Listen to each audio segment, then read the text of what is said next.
Oh, we're live. This is unusual.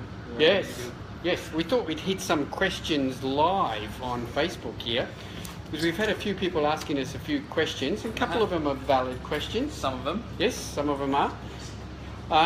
So we're here at Australian Muscle the Gym, and we've got a few questions. So the first one we've got is from Wade, and he asked, can you take a pre-workout and a carnitine together? Definitely. Definitely. Definitely. And actually, when I was prepping for a comp, I put my acetyl-L-carnitine into my pre-workout. Yeah, definitely. Yeah. I even use it in during intro. Well, that's right. Exactly right. Now, the benefits of carnitine is not just for fat burning, but it's a nootropic as well. It's a very powerful. Yeah. So actually, it can be a very good idea putting your carnitine in with your pre-workout, because you're going to enhance the nootropic properties of your pre-workout. Exactly. And there's just say if you've got a good pump formula, just add some carnitine, you get some fat burning effects. Exactly as well. right. So yeah. So go yes, for it. definitely. If you are on a using carnitine for fat loss, Yep. Definitely add it in with your pre-workout. No Definitely. problems whatsoever. From Gary, Gary asked, can you take creatine and pre-workout together? Well, again, yes. Definitely not. It'll kill you.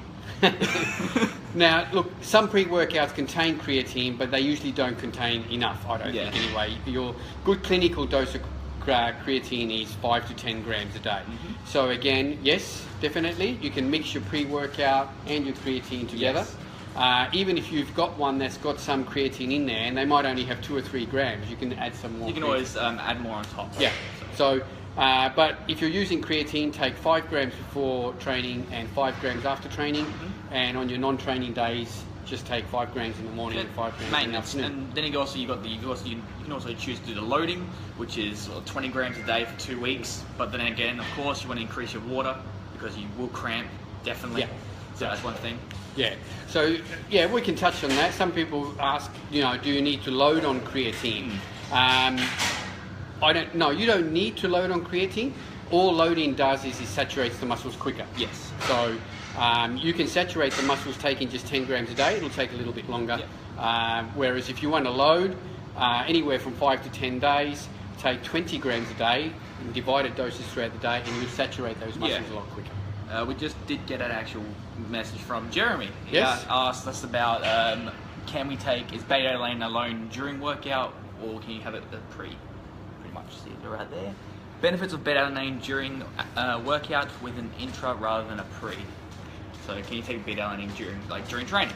Well, you can, and some products do, like the Max's Intra Boost. Yeah, definitely. That contains your beta-alanine as well. Basically, beta-alanine works in your Krebs cycles like creatine, Yes. basically providing muscular energy. So taking it during a workout can be beneficial. Mm-hmm. I still think you should take it before training, so Definitely. it's fully in your system, in the bloodstream when you start training. Yeah, I mean, a lot of people don't know what beta-alanine does. They usually think it's a bad side effect. I don't know, you've had a few people come in, so this We've actually had people return a pre-workout saying this, I'm getting some sort of incredible allergic reaction to this, I'm getting these tingles. No, that's actually is beta-alanine working. Yes, exactly. And those tingles are blood vessels dilating and causing that little tingling, itchy feeling.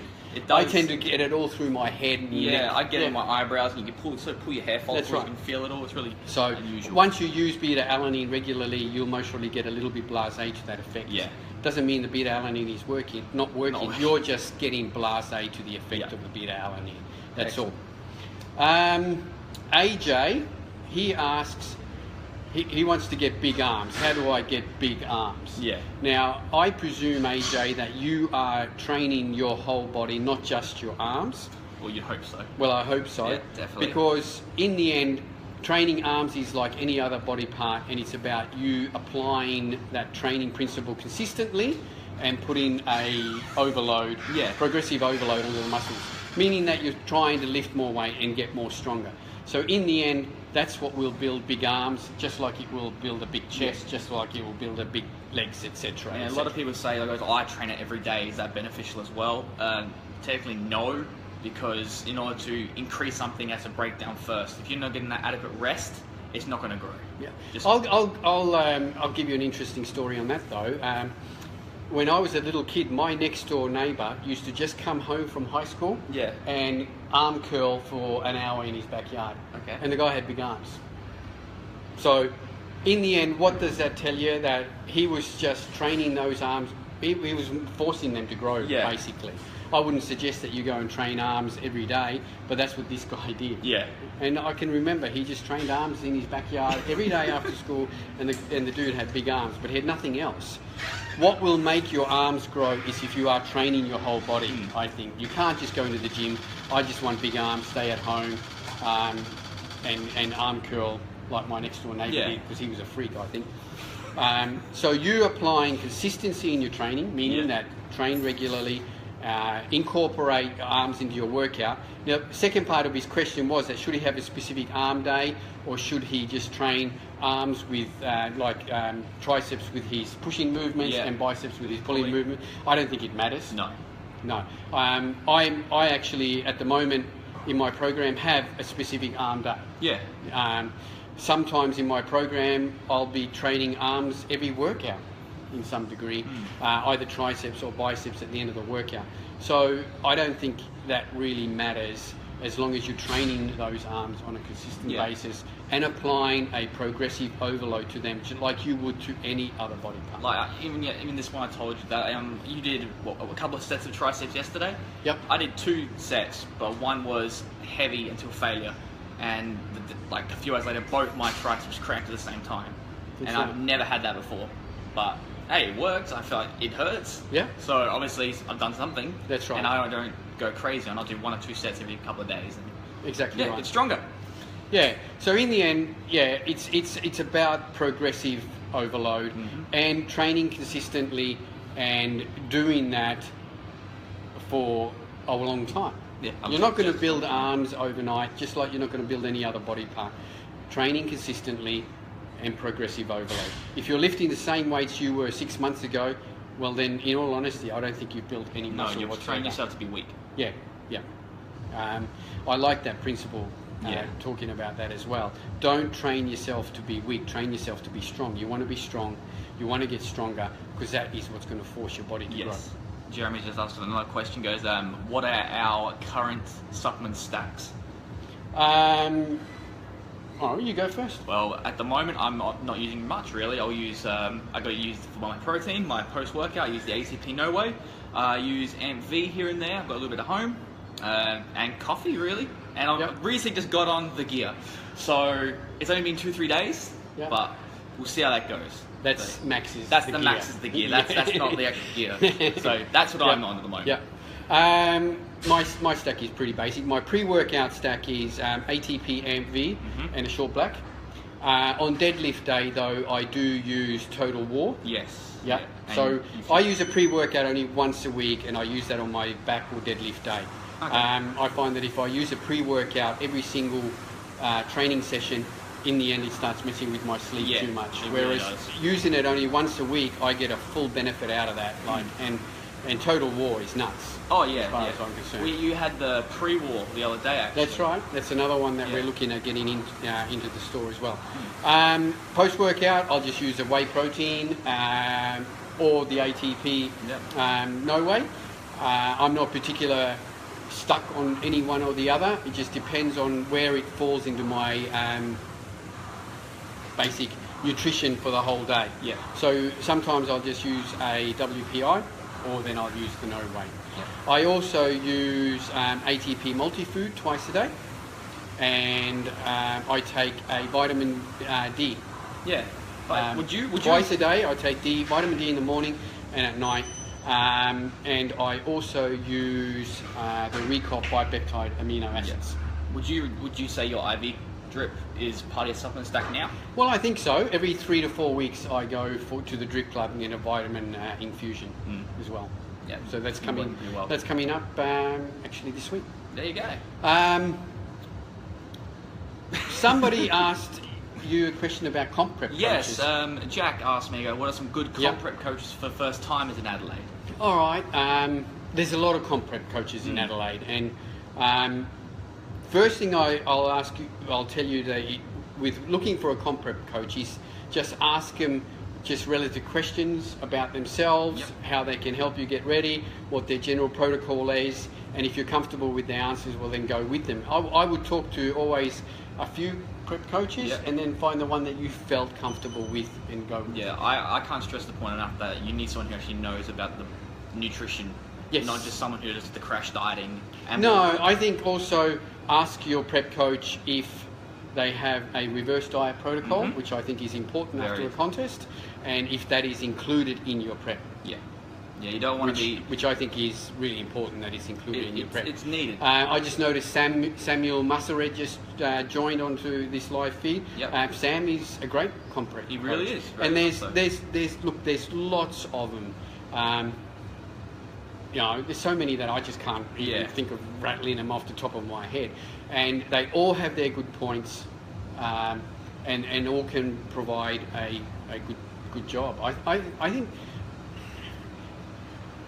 we don't really want to go around and just push any particular comp prep coach. No. I think if you just look on Facebook, ask people, and then chat to these people, and if you, like I said, if you feel comfortable with them, if they're providing you with the answers that you're after, well then go with them. Yeah. But I think the most important thing is that they have some sort of reverse diet protocol built in. I think that's important. Yeah. Yes. What's that? When are you attempting that 180 kilo deadlift? I got deadlift day tomorrow again. And that's been eluding you for? That's been, eluding me for 2 years, and it's starting to frustrate me. So tomorrow in my protocol, I've got 170 for 7, which will be a PB. I'm not scared about that at all, but I'm scared about the next set, which is meant to be 180 for 3, and I haven't got 180. Well, one of the Jasons the other day, you want to just skip and go right to 185, 190. Yeah. That will probably normally... Maybe that's it. Yeah. Like, I've gone I'm for like 200 for like 6, and I'll go 200 for and 5 to 6. And...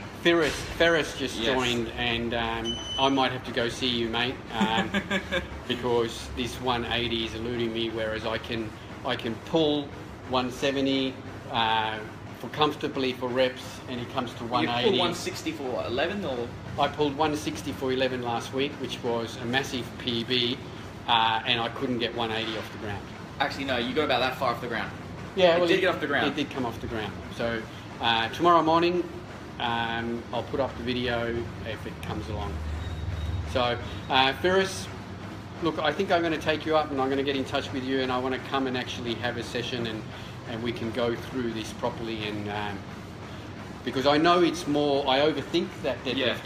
I'll do every other lift up to 180 comfortably, not even thinking about it, and then when it comes to 180, I start overthinking it, and I think that's my problem. I think eventually, what I said the other day is, look at the way Paul lifts. Like, he won't look at the number, he'll go, oh, there's 2 reds and 2 blues and a yellow. And he just picks it up like it's nothing. So I think maybe adapt that mentality, go like, okay, that's just 4 blues. Yeah. Easy enough. That's right. There you go. So, we also got, obviously, what's our diet like? So you got Yeah, we've had people ask, like, what's your nutrition breakdown? What do you eat? Those of you who have been following our Thursday Thunder videos and everything know that I'm on a recon program. So I do track all my meals. I track all my training. Everything is tracked and monitored. I'm on about, me personally, I'm on about just under 3,000 calories a day. As a quick breakdown, breakfast is eggs and toast. Meal 2 is protein shake and some almonds. Meal 3 and 4 is about 200 grams of cooked weight, either beef or chicken, with rice. I'll have a protein shake again, and I'll have some more eggs at night time with some toast. So it's pretty straightforward. It doesn't change, except if I'm losing weight, the food goes up. If you're putting too much on. Yeah. So what's happened, my weight has actually dropped in the last couple of weeks, and the food's gone up. We're going to try and build and hold my weight. I'm on just over 3,000. Not really tracking every minute. I'm not got set meals. I find that a bit boring. I eat when I'm hungry, but I eat a copious amounts when I do eat. Yeah. And then I just sort of graze for the entire day. Yeah. As long as I hit my 3,000 calories, I'm not, if it fits your macros, I'm not that, because I do believe in hitting your micronutrients, not only your macronutrients, but it works for me, it's working fine for me, and I've been on it since January. Yeah. So it's been fine. Yeah. Weight's So going you're down. staying nice and lean, and you're actually prepping now. Yeah, I am. So Yep. you are actually dropping weight very Yes. extremely slowly, but you're getting leaner and leaner all the time. I'm hoping is, so. Which is a good thing. Yes. Well, I think Yeah, we've answered the. Kim Papa did ask the question before. I scrolled past it, said, what do you think about training legs every couple of days? I don't train legs. No. No, look, it depends on how you're training. I actually did have, I've done programs where I've done a full body each time. Yeah. Which means I was training legs 4 times a week. I was training chest 4 times a week. But what that meant was that it was only maybe one exercise. Yeah. And it was a different exercise each time with a day rest in Yep. between. Which is the old-fashioned, I don't know if you remember the Mike Mentzer Yeah. style workouts, Yes. which was a full body workout, only one set, one actual working set, one exercise. Yeah. I think training legs properly, you can do it twice a week. Oh yeah, Yeah. I did my legs twice a week for 3 months. Yeah. And that worked really well for me. Yeah, and everyone says that, and even the top trainers I've seen will turn around and say that if you do have a lagging body part, hit it twice a week. Yeah. Yeah. Just give it adequate rest in between. Exactly right. And maybe you wouldn't squat each time, but you might leg press, and then squat, and then do other additional Yeah. exercises. I've got leg press tomorrow. I don't have squats. Yeah. I've kept squats the last 2 weeks because of my lower back. Yeah. But yeah, I got leg press tomorrow. That'll be fun. That's right. So yes, I see no problem in training legs twice a day. If you're going to train legs every day, well then I think you can only limit it to one exercise. Yeah. Yeah. Or maybe prioritize. And you can only do that, I think, for a little while. You can't do it all the time. Yeah, I mean, some people hit like quads for early in the week and then hamstrings later on in the week, sort of prioritize different movements, different body parts, That's right. that sort of thing. So yeah, Yeah. do what feels comfortable. Just don't hurt yourself. Yeah, exactly right. I think the whole rule with the training though applies is that you are applying progressive overload. Yeah. Yeah. So that you are trying to get stronger. In some way, you're putting overload either by adding reps with the same weight or then adding more weight. I think you should always train to be strong. Yeah. And that is one regret that I've done that with my training that I think back on, that I haven't applied that fully until just recently. Yeah, and this is the strongest. And I'm the you've been. strongest I've ever been in my life at 55 years old. And I was thinking, man, if I would have applied that right from the word go, Yeah. that 180 wouldn't be a problem. No, you've been doing that for 10, Yeah. quite easily. That's right. So progressive overload, just like we said with the arms, and then training consistently. You're applying that consistently. Yeah, I think. Yeah, we didn't really get. We got some questions and covered a few more, but Yeah, That so was we'll good. do this every now and then. We'll go live, Yeah. as well as then we'll cover some of these questions and a little bit more in depth on our Thursday Thunder videos, where we'll just talk general bodybuilding chit Yes. chat and what's happening around the scenes. Yeah, so if you've got any other questions, just send them through to us, either post them on our page or give us a private message. And once we get a few questions, we'll go live again here at Australian Muscle the Gym. we will. Thanks, guys, Thanks and a we'll lot. catch you guys next week.